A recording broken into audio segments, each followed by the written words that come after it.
Confession court. Case file. You gave them your best and they still left. You poured everything into someone who already was walking towards the door. This court is here to explain why and what happens next. Sip slow, love loud, live free. Court is now in session. Family, I want you to stop. Whatever you were doing before you pressed play, whatever you thought you were carrying into this room, set it down. Because we are not about to do, what we're about to do tonight takes presence. Not scrolling, not half listening, presence. You gave them your best and they still left. Not your worst self, not your broken half, not the version of you that was still figuring things out. Your best. The version of you that answered the phone at midnight, that showed up when their world fell apart, that forgave things nobody else would have forgiven, that loved harder every time things got harder, and they left anyway.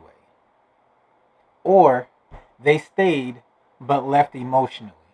Or they left, came back, and then left again. Or they're still there, but you already feel the absence. Any version of that story applies in confession court tonight. This is not a breakup episode. This is not a healing playlist with a soft piano bed behind my voice. This is not permission to feel sorry for yourself. This is confession court, where we don't flirt with the truth. We put the truth on the stand. And tonight, the truth is this. Giving your best to the wrong person doesn't mean your best wasn't enough. It means you were building in the wrong direction and nobody told you to stop. That's what tonight is about. Direction, discernment, and the devastatingly honest answer, to the question you've been afraid to ask. Was any of it real? Pull in close. We're just getting started. Let's establish the facts. You weren't careless. You weren't reckless. You weren't naive, at least not in the way people make it sound when they say you should have known better. See, you loved on purpose. You chose them on purpose. You stayed on purpose. And that's the part that breaks people. Not the leaving, the purposefulness. Because if you had been careless, it would be easier to move on. If you had been reckless, the lesson would be obvious. But you were intentional. You showed up intentionally. You communicated intentionally. You chose patience intentionally. You chose forgiveness repeatedly and intentionally. And still, they left. So, what does confession court file as the charge? Not breakup, that's the symptom. Not betrayal, that's the wound.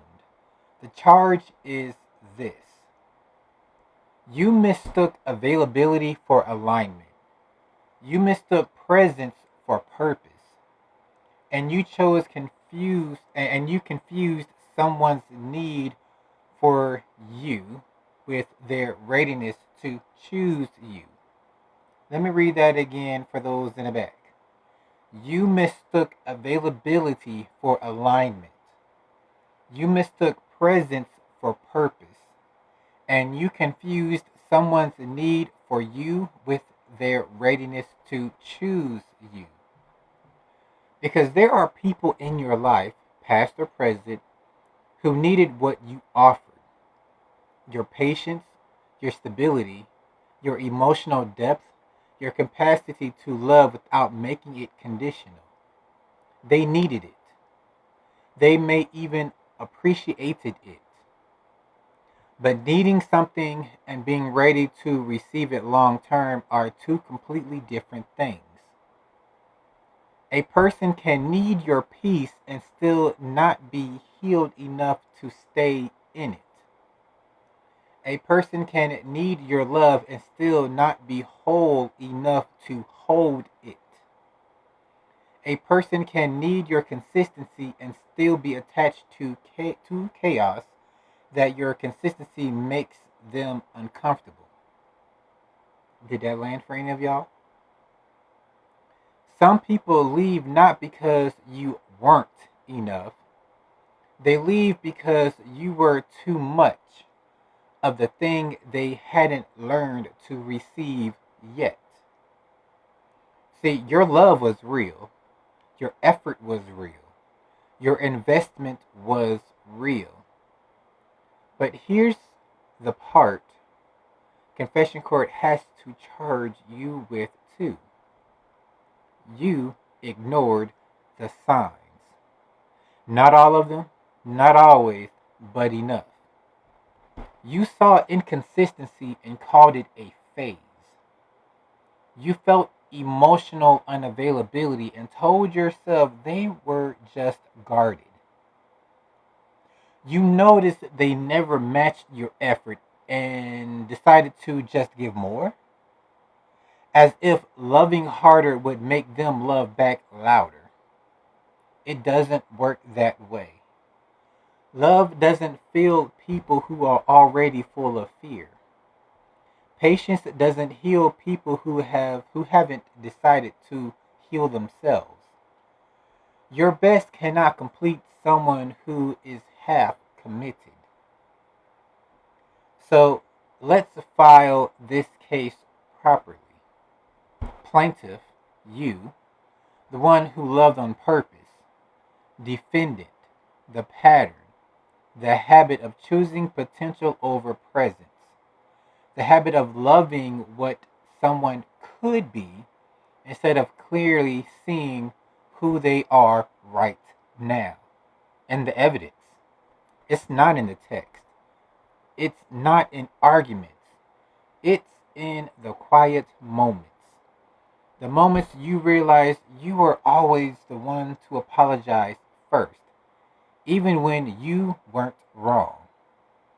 The moment you started shrinking yourself to keep the peace. The moment you stopped mentioning your dreams because their reaction never matched your energy. The moment you looked at them across the room and felt alone. That's the moment. That moment, that's the evidence.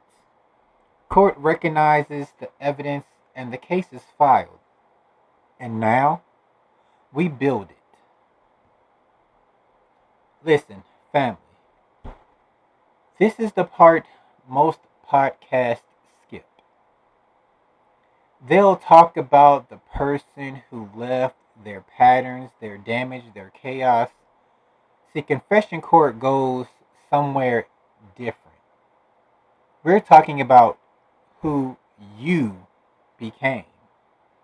Because here's what happens in relationships where you're giving more than you're receiving. You start to negotiate with yourself. First, the small things. They're just not a texter. It doesn't mean they don't care. They have had hard time expressing emotions. That's okay. I can hold both of us. They're going through a lot right now. I'll give them space. Reasonable, compassionate, even mature, until small things pile up and the negotiations escalate. Maybe if I just stop bringing things up, things will get better. Maybe I'm asking for too much. Maybe my needs are too intense. Maybe I should be grateful they're even here. Did you recognize yourself just now through all that? Did you recognize yourself? Because that negotiation, that slow, quiet descent into minimalizing yourself, that's not love. That's self erasure with a romantic justification. The moment you start making your needs feel like burdens, you've stopped being a partner. You've become a caretaker who forgot to include themselves in the care. Let me paint this picture more specifically. You stopped saying what was wrong because the last three times you said something, it turned into a fight, and somehow you end up apologizing. So you learn to just absorb. You stop bringing your fullness to the table because they seemed overwhelmed by it. Your excitement felt like too much. Your passion felt like pressure. Your emotional intelligence felt like a threat. So you dialed it down. You made yourself quieter, smaller, less. And the terrifying part, you told yourself that was growth.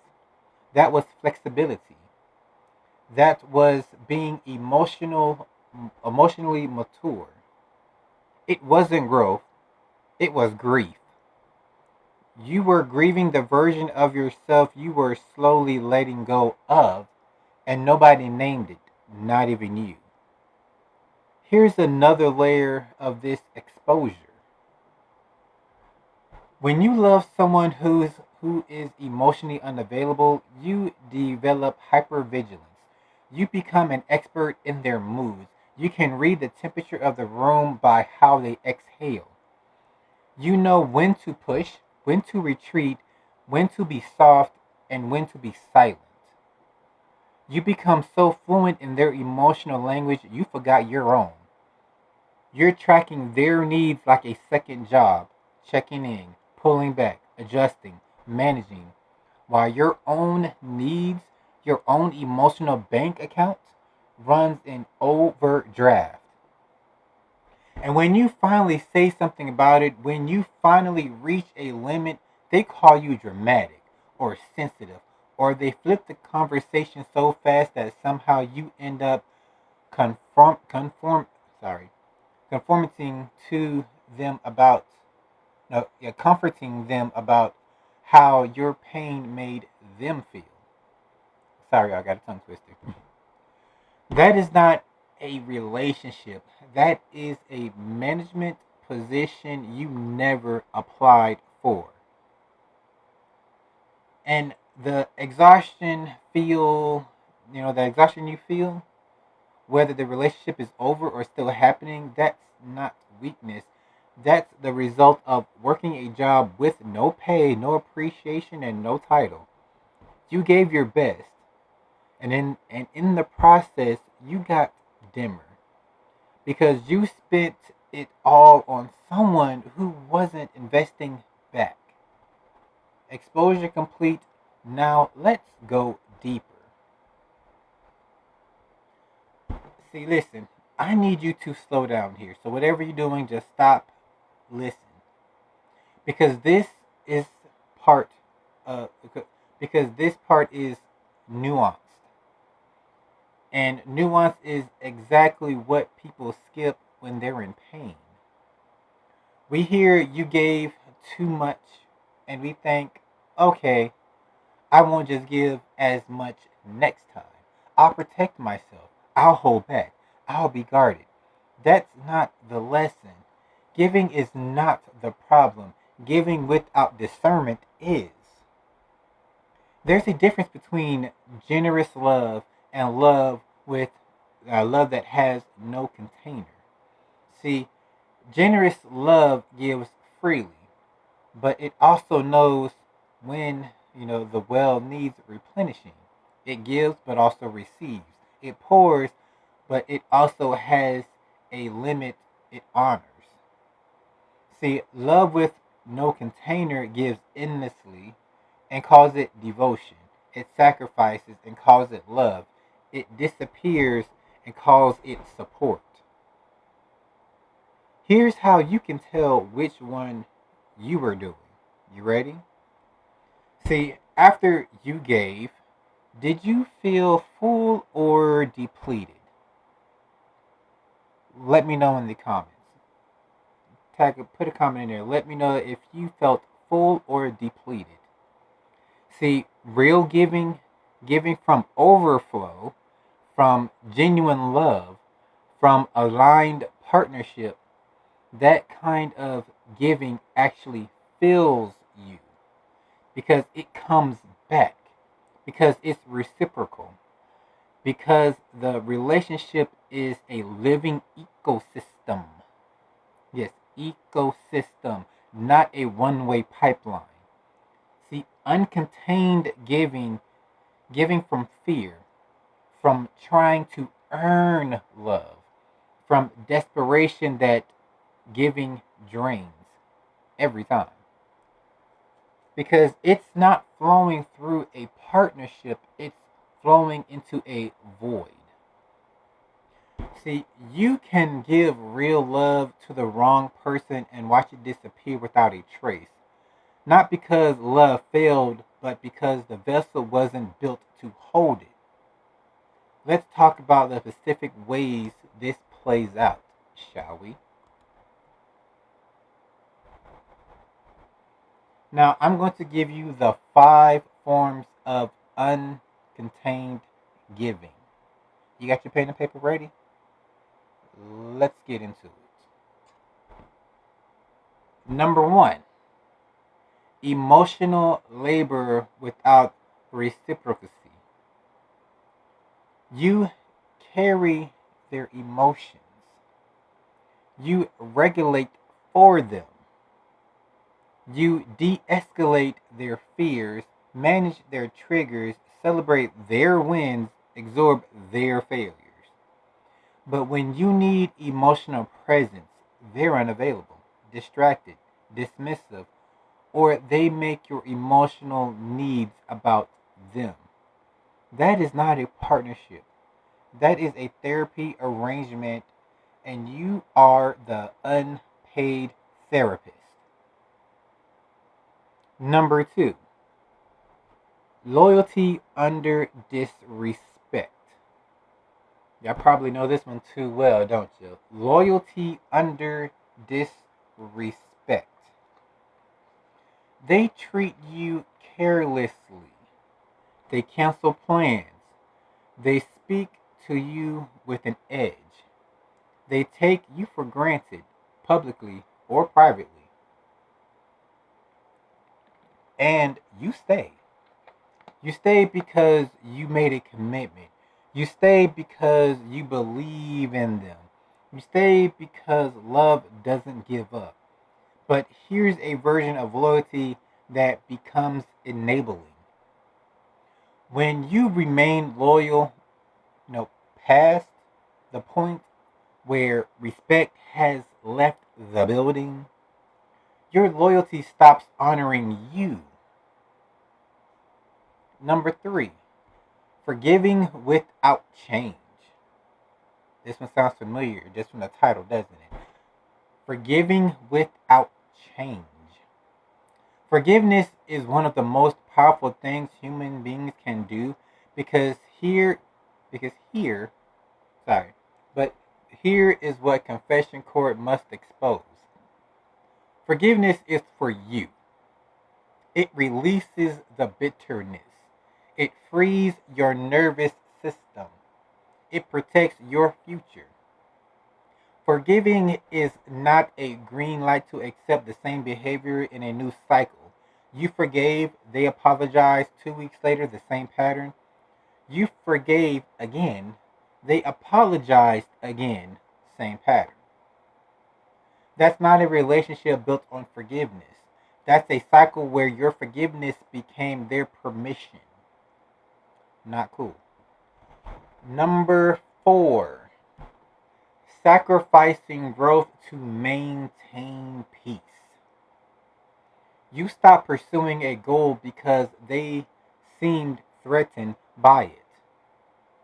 You kept yourself small so the gap between you didn't feel too wide. You hesitated on your next level because their insecurity started to feel like your responsibility. That is one of the most silent and devastating forms of giving too much because nobody sees it, but your future does. Number five, staying past clarity. Y'all know this one. Staying past clarity. You knew. You already knew. Not at the beginning, not in the middle, but at some point you knew. You felt the misalignment. You sensed the incompatibility. You noticed the gap between who they said they were and how they actually showed up. And you stayed anyway. Not because you were foolish, but because leaving felt like failure and staying, even in pain, felt like more proof that you could love through anything. Loving through anything is a virtue. Loving through everything, even incompatibility, is a wound. Not every relationship is meant to last. Come on now. Not every relationship is meant to last. Some are meant to teach, some are meant to refine, some are meant to expose the places inside you that still need healing. But staying past the lesson, trying to extend a classroom into a life sentence, that costs you something you cannot get back.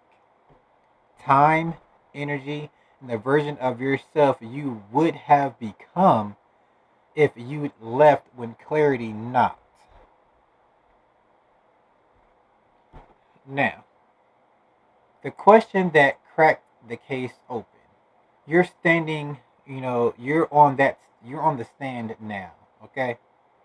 Not in front of anyone else, just in front of yourself. And the court is asking you quietly, directly, without judgment, to answer these honestly. And please don't rush, don't defend, just answer. You can answer this to yourself, or if you like to share, you can put it in the comments. Let us know. Let the community know, because this is a community-based healing. We're here for each other, and I'm that cousin who will hug you, hype you up, and I will still call you if I catch you slipping. So answer this question honestly, and don't rush. Did they ever make you feel guilty for having needs? Did they ever make you feel guilty for having needs? Not occasionally, consistently. Did asking for reassurance feel like a risk? Did expressing hurt feel like an attack? Did needing more feel like you were being ungrateful? If you said yes to any of that, you weren't in the relationship built on emotional safety. You were in a relationship where your needs were inconvenient and you adjusted yourself to be less inconvenient. This is not love. This is emotional suppression with a familiar face. Next question. Were you yourself fully, openly, without performance around this person? Not the curated version, not the one who already pre filtered what they said so nothing landed wrong, not the version that laughed at the right time, agreed at the right time, went quiet at the right time. Were you fully yourself? Or did being around them require a performance? If it required performance, even subtle performance, that's important information because real alignment doesn't require a costume. Real capability does not make you rehearse. The right relationship makes you more yourself, not less. Next question. Were you growing or were you holding? Think about that for a moment. Were you growing or were you holding? Holding the relationship together, holding space for someone who never opened up, holding back the parts of yourself that they could not meet, holding your tongue, holding your tears until you were alone, holding your future at arm's length because their pace was so much slower. You cannot grow while you're carrying someone who won't walk. You can love them fully and still put them down. Compassion and clarity can exist in the same breath. Question 4. When you picture the future, did they fit in it? When you picture the future, did they fit in it? Not did they want to fit, not did they say they wanted a future with you. When you imagine the version of your life you were actually building towards, the growth, the peace, the clarity, the life that reflects who you're actually becoming, did they fit? Did they fit?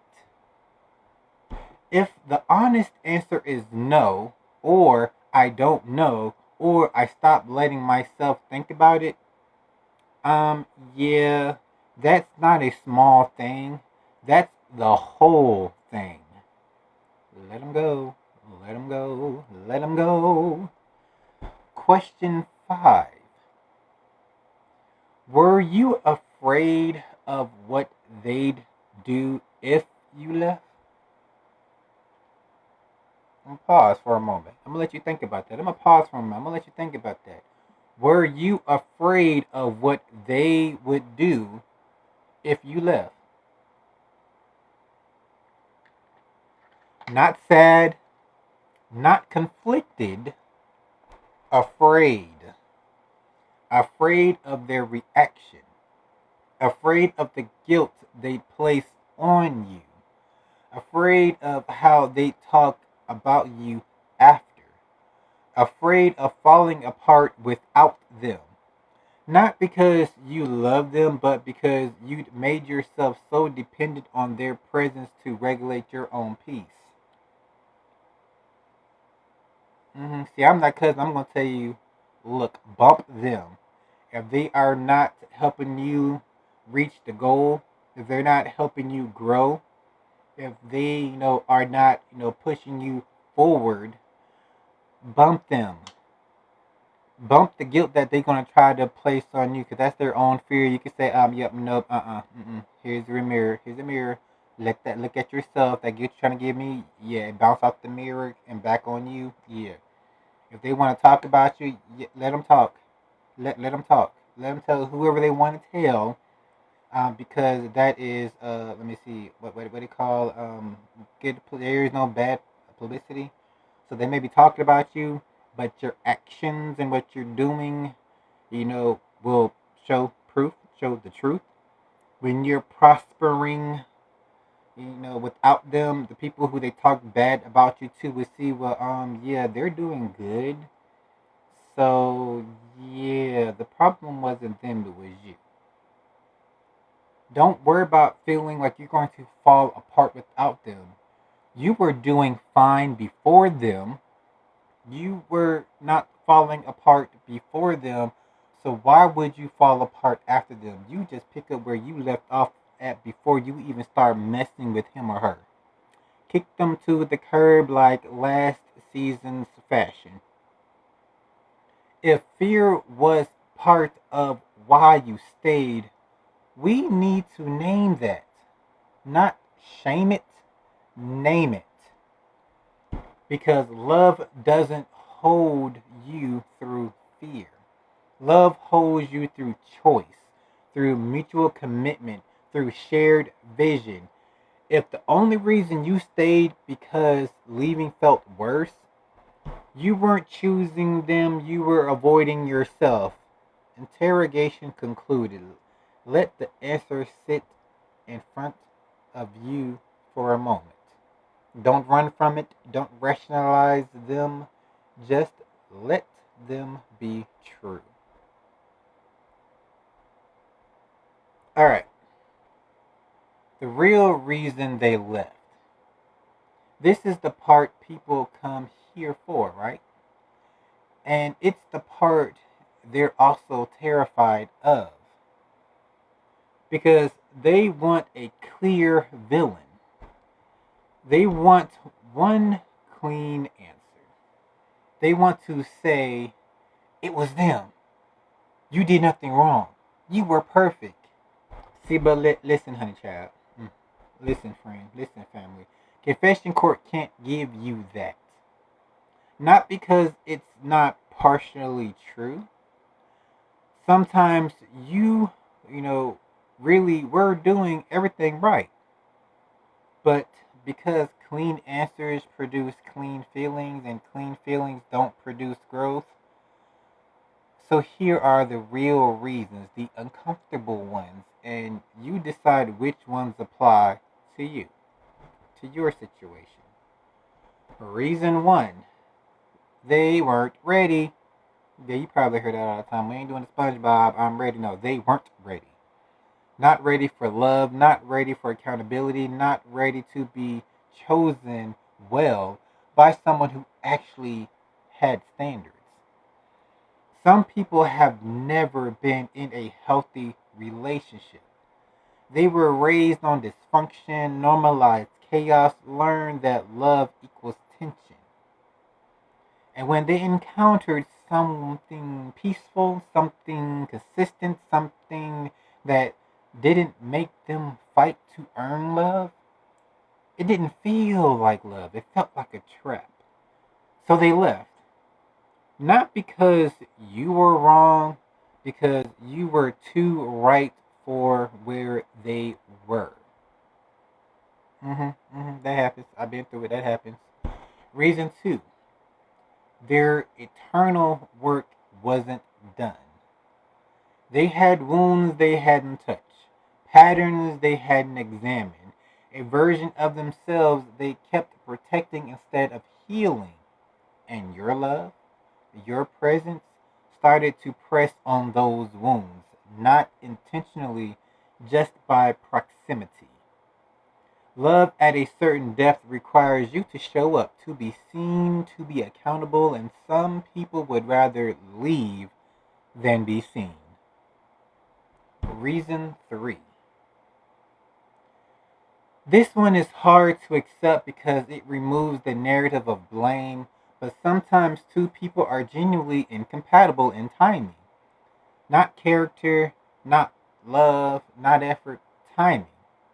And I know this firsthand because there's, a person out there who I actually grew up with who, we spent time together, you know, we, we're best friends, we knew that we would be good together, but each time we tried to be together was at the wrong time. Either I was with somebody or they was with somebody, but we were never single at the same time. So it was just timing. You were ready to build. They were still figuring, out who they were, or you needed roots and they needed motion. It can be like that too. Two people can love each other and still be wrong for each other right now. Timing isn't a consolid consolation prize. It's real and devastating truth. Two people can love each other and still be wrong for each other, right now. Time isn't a constellation prize, it's a real and devastating truth. Reason 4: you stopped being who you were. Think about that for a moment. You stopped being who you were. This one is hardest to heal. Yes, this one is hardest to heal. Not because it's your fault, but because it happened slowly and you may not have noticed. The person you were attracted to, the version of you that lit up rooms, that had fire in their voice, that moved through the world with conviction, over time, under the weight of trying to hold the relationship together, that version got quieter. You started managing, accommodating, shrinking. And sometimes, not always, but sometimes, the very thing that kept them there in the beginning was the version of you that needed to come back. That's not permission to blame yourself, that's an invitation. Who you were before you started managing the relationship, that person, bring them back. Reason 5: it simply ran its course. hmm Just like a virus that's in the body and there's some medication for you, you just gotta let it run its course. Sometimes you in a relationship they left because it simply ran its course. Some relationships are complete, not broken, complete. They delivered what they were meant to. They taught what they were supposed to, and then the season changed. So they were not a root in your life. They were not a branch in your life. They were a leaf. They were only there for a season, and seasons changed. So the leaf broke off and fell to the ground. That doesn't make the love fake. It doesn't make the time wasted. It makes it finished. And finished is not the same as failed. Some of the most important chapters of your life ended before you were ready. That does not mean the book is over. Now, you have to name it before you can leave it. Think about that. You have to name it before you can leave it. Confession Court doesn't just expose patterns, it names them. Because unnamed patterns stay invisible, and invisible patterns repeat. So, tonight, right now, we are naming the traps that keep you giving past clarity. You still got your pen and paper? You better still have your pen and paper. Now, listen up.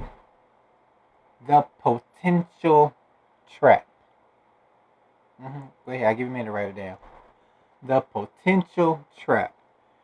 You fell in love with who they could be.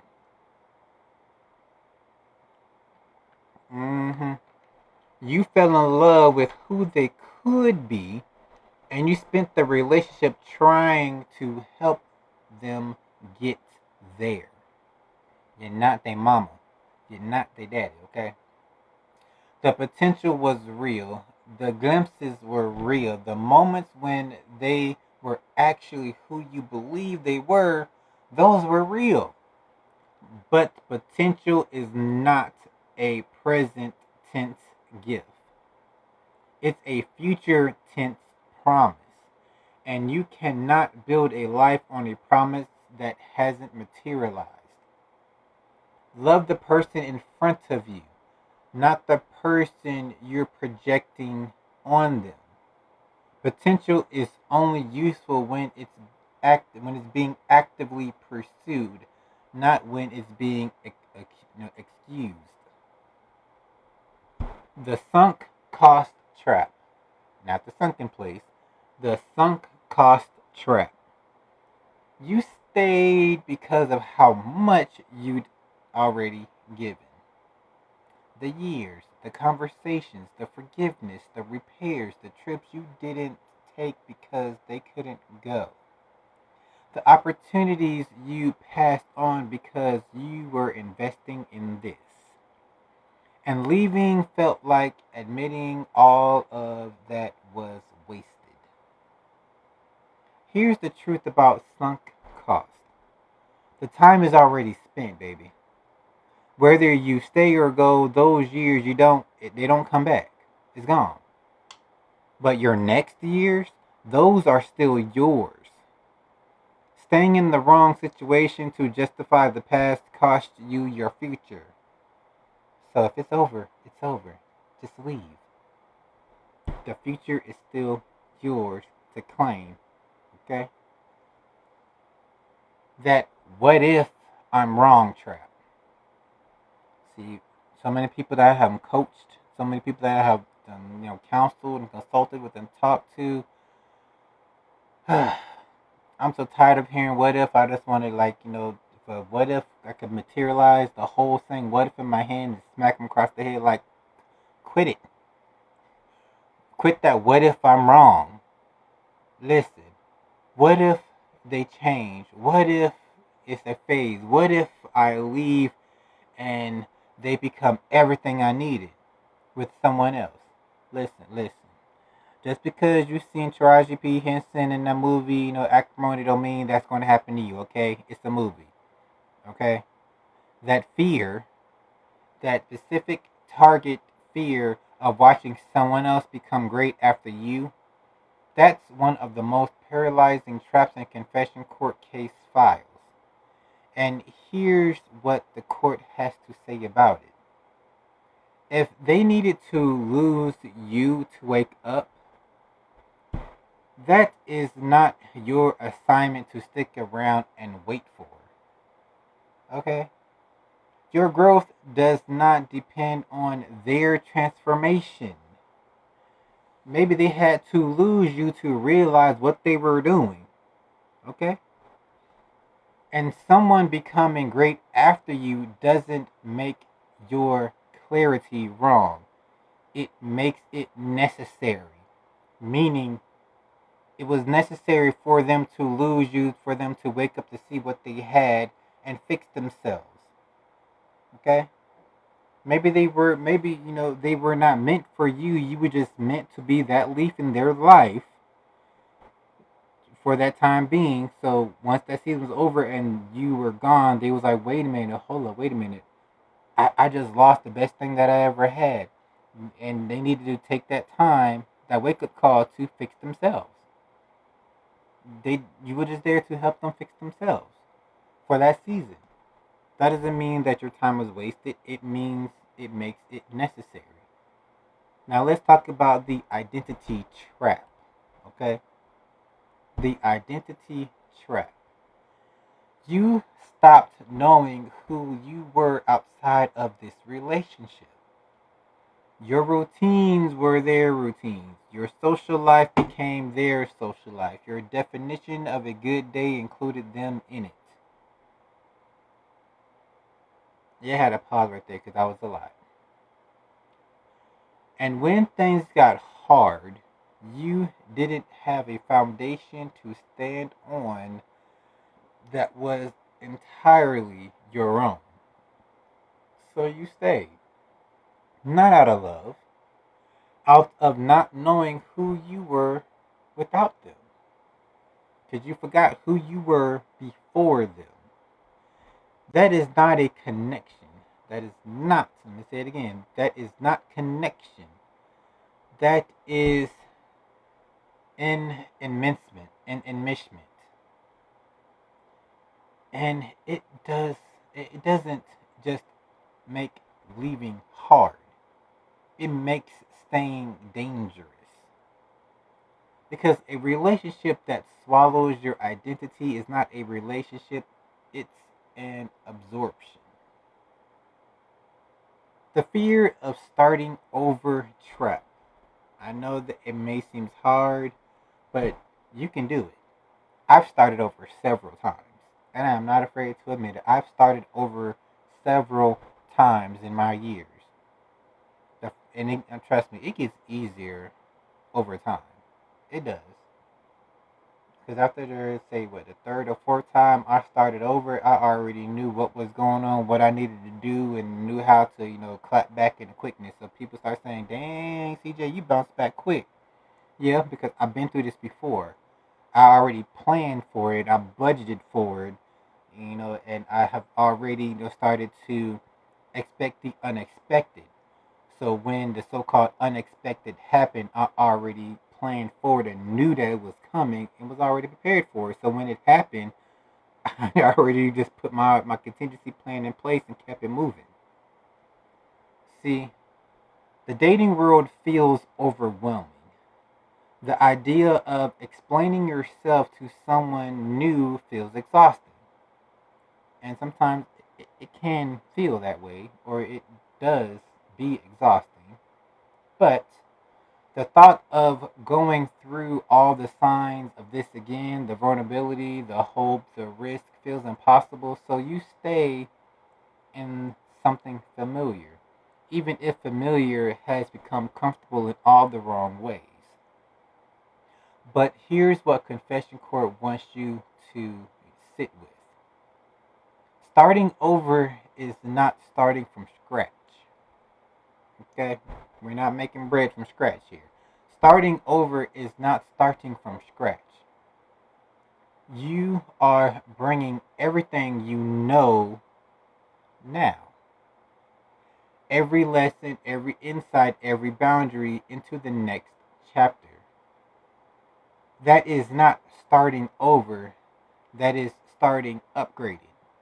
So, like I said, I planned for the unexpected. I took what I have learned from previous lessons and insights and boundaries and just brought it over to the next chapter. So, I started really not over, I just was just starting upgraded.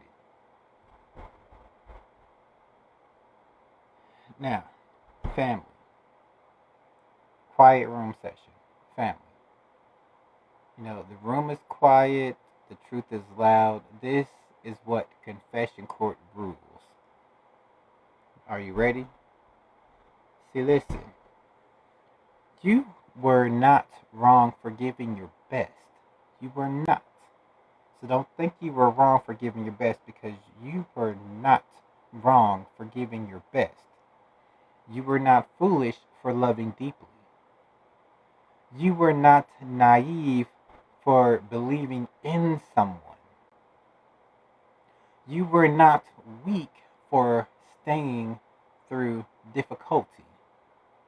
You were not damaged for choosing vulnerability. But the verdict also includes this. You owe it to yourself to give your best in the right direction, not just giving it freely to whoever asks, not just pour into whoever showed up, but to give it intentionally to someone who has demonstrated they are capable of holding it. That is not coldness. So if somebody says, "Oh, you're cold," no, that is not coldness. That is discernment. And discernment is not the opposite of love. It's love's most powerful protector.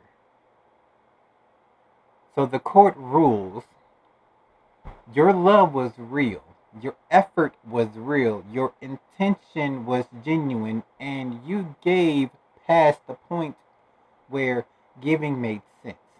Not because you are broken, but because you hadn't yet been taught that receiving is just as sacred as giving. So the sentence, it's not punishment, it's restoration. You get yourself back. The version of yourself that existed before you started managing someone else's healing. The one with fire, the one with opinions, the one who didn't shrink, the one who moved through the world with quiet certainty. The version has that version has been waiting. That version has been waiting. And the good news, they never left. They just got buried under the weight of everything you were carrying that wasn't yours to carry. So again, don't be like the song that Erykah Badu sings, be the bag lady or the bag man. Do not be the bag lady or the bag man. Put those bags down. Put those bags down. Pick yourself back up. Okay? Put those bags down. Pick yourself back up. Verdict delivered. Case is closed. Now, family, do this. Breathe. Let the noise settle. Tonight was never about them. It was about you and what you carried, what you gave, what it costed you, and what you are choosing from this moment forward. Let's say this together, slow, intentionally, because repetition breaks patterns. I refuse to confuse availability with alignment. I refuse to negotiate my needs into silence. I refuse to love someone until readiness they haven't chosen. I give generously. I receive without guilt. I am not starting over. I am starting upgraded. My best is not gone. It was never the problem. It was always the gift, waiting for the right direction. Say it again. Because the first time it lands in your mind, the second time it lands in your chest, the third time it changes your standards. That tightness you feel right now, that's not guilt. That's discernment waking up. Your standards are remembering themselves. Your future is stretching into a new shape. And the version of you who gave everything to the wrong person, they weren't wrong to give, they just needed direction. Now you have it. So, if this episode unlocked something in you, follow me right now. Turn on all the alerts. Confession Court goes live every week with truth exactly like this. No fluff, no filter, no performance. Like this episode, share this episode, tag someone who gave their best to someone who didn't deserve the direction. Full episodes, Tea Time Networks, and the deep work is always available on my website. The link is in the bio. For replays, reflections, and resources. C.J.H.A.com. And remember, this isn't the only courtroom in the network. Tap in for Sunday Power Hour, Motivation Court, and Tea Time with CJ because growth doesn't happen in one conversation, it happens in consistency. This is your reset. This is your next level. This is you choosing yourself on purpose. So until next time, Sip slow, love loud, live free. Peace.